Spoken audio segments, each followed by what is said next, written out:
देव की मंगलेश्वर महादेव की अपना गाम देवता की आ मजानु सरस आयोजन करेलू छे।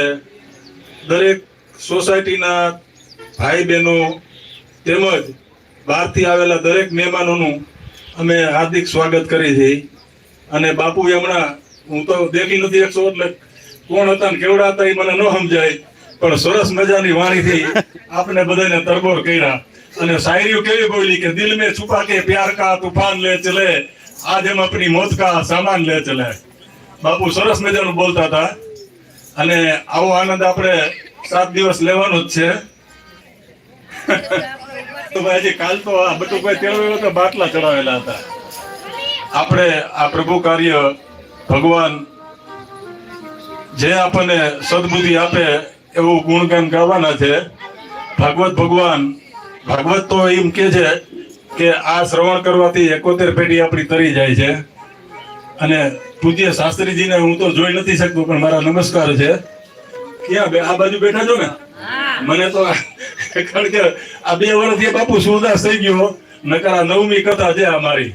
એકઈ કથામાં મિસ્ત્રી ન હોય એવું ન બને।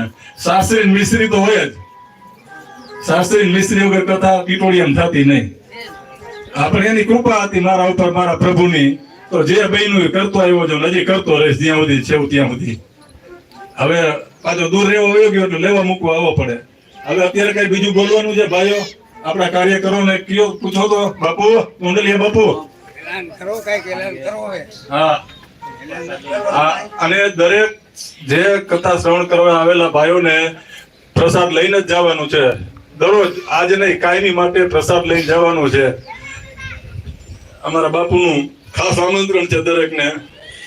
બોલો બીજું કઈ કહેવાનું તો કયો, એટલે આપણે કથાને શરૂ કરી। પછી વચમાં વળી પાછો કલાક પછી ઇન્ટ્રો પાડશું ને થોડાક આને આ ઓલા સંગીત વાળા પાયું હે ને, આ તો થોડાક બહેનોને રમાડવું પડે ને તો મજા આવે, રમે તો ગમે। અને એમને હું શું બોલું બીજું? બોલો કયો બોલો। આ તો પછી ઓલા દાદા હમણાં વાત કરતા હતા ને, એ કે એવી કઈ વસ્તુ હોય બે માણા કે તમને જોવી ગમે પણ તોડવી ન ગમે, કે તારું મોઢું કહે। આપણે જોયા રાખે ને તોડી ન હગે બિચારો। વળી 2 પતિ પત્ની બેઠા હતા, એ કે તમે મને પેલા મળ્યા હતા મેં ક્યાં લુગડા પહેર્યા હતા?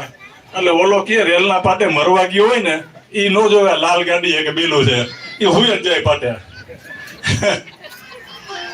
હવે આપણે તો 9 દી 7 દી આનંદ કરવાનો છે, એટલે બીજું કઈ અત્યારે કહેવાનું તો નથી।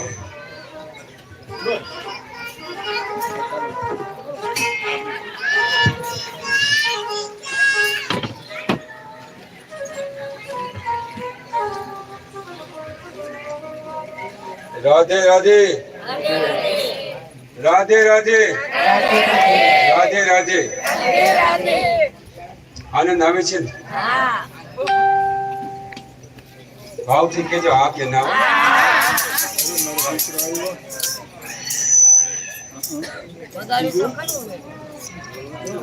જોડી ને અંધારી ત્રીજ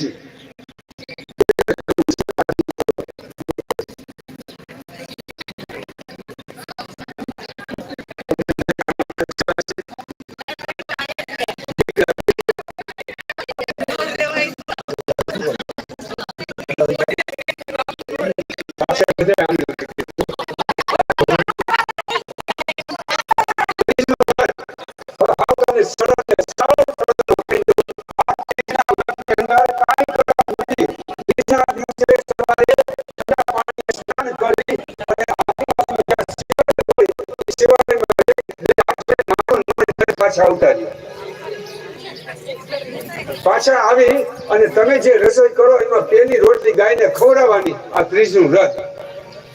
હવે કરવું છે?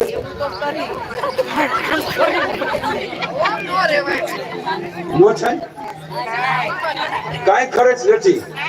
સવારે નાઈ ધોઈ શિવાલયમાં ખાલી માથું ટેકવા જેમ 2 હાથ જોડવાના અને પાછા આવો, તમે જે રસોઈ કરો 1 રોટલી ગાયને ખવડાવજો। તમારા પતિનું આયુષ્ય વધશે, ઘરમાં સુખ શાંતિ વધશે। કરી તો જુઓ।